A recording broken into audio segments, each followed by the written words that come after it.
Nagpost ko ang saniagi mga maring.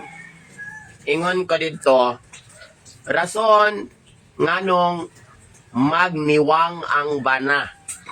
Tungod kay nakapares og asawa nga perting palautanga.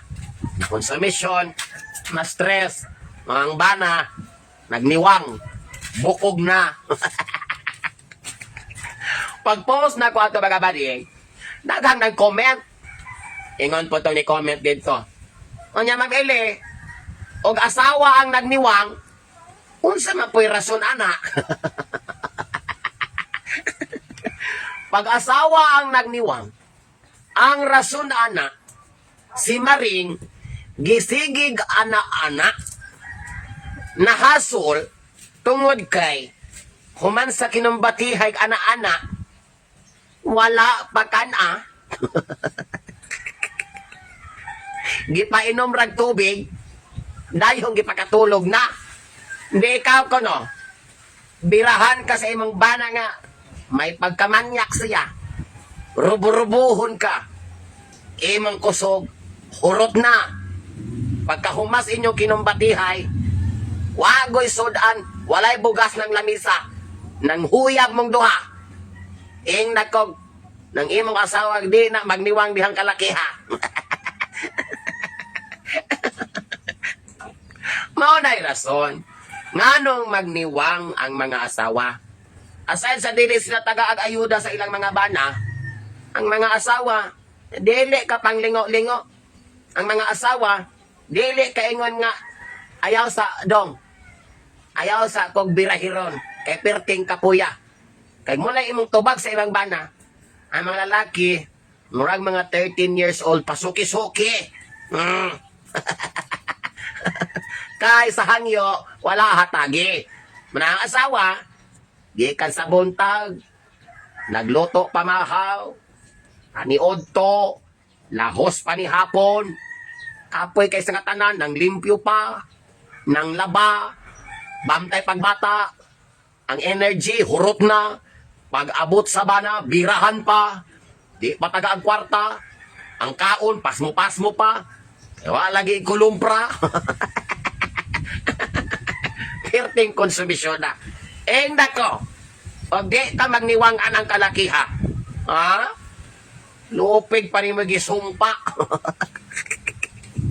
Lupig pa rin magibarang. Makabanag ka, kuman kabirahan, di malaman ka, pagkanog masustansya, lugawan ra ka, usta ka, masakiton. Ay nalang unta, kung timplahan ka gatas pagkahuman, kana kay mo ursa-ursa pa. Pakanon kag lamian nga sodan kana. Manlimbasog ang imong kusog murag mo balik-balik pa.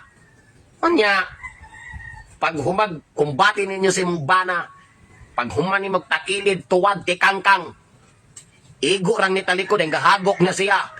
Ang asawa, gaul-ul ng ginhawa. Ang tiyan, gakuto kay pirting gutuma. Halang pangbilahan, gutom pa, ending, pasmo, niwang. Mauna siya'y rason. Nganong ang ubang mga asawa magniwang. Kaya wala sila'y swerte sa ilang mga bana. Birahan, katulgan, pagkaugma, patrabahoon. Ang ubang mga asawa maglibog na mamili. Kusa naman yung kalakihan ni asawa ko or katabang. Ang tubag, kanang duha, hut na nagpasan. Unang pili, yun mo bana nga. Kanang sa uyab pa mo, tigpakaon. Kana, lami na minyuan. Dili lagay mo ipakaon na, tigpakaon o lamian nga sudan. Ay, mga tawat na mga maring. Kamu soko-soko na po mo diya. Mangbas na po mo na ko. Lahat na mga palopian job. Ang bana nga tigtunol-tunol. Ha? Munay lami, minyuan. Bana nga magasigig, lamtaw ni mga darling. Murag imong pamti na nga tangkas ng bilahan. Acidic, tingali kag bilahan. Anak, maga-monitor sa imong kahimtang. Munay banang, lami kayong minyuan. Bahalag, birahan kag 24 hours. 7 times a week. Okay ra gyud. Basta insaktog tunol, insaktog ayuda, kaon pa imong buraskat, di ka mapasmo. Munay bana nga pangitaa. Hindi kay pag humanin mo tikangkang gibaskitos pa ka. Gipahawid ka sa siling pan. Ibutang ka sa dapugan. Nangapasok pa imong giti, ang bilahan. Pagkahuman, hagukan ra kasi mong bana. Iwasin na. Ay, nako mga maring. Pero tubag ra na sa pangutan mga maring, ha? Ayaw po mo kasuko na ko. Serious po kayo mo sa inyo kinabuhi. Mga tawa ra ta. Mag-enjoy ra ta. Likod sa mga kasakit kapait nga atong nahiaguman ni ining mga panahon ni ining taknaa.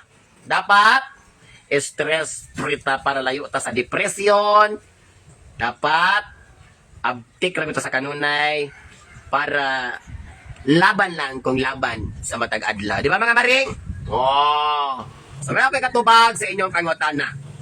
Nganong naay magniwang nga asawa. Ay, naku mga maring. Gigotom na ko mga maring. Mukaon sa ko mga maring, ha? Sige, sa sunod topic na punta. Kaya mo kabala ka. Tubag lagi punta. Light na ko yung mga palaupian job.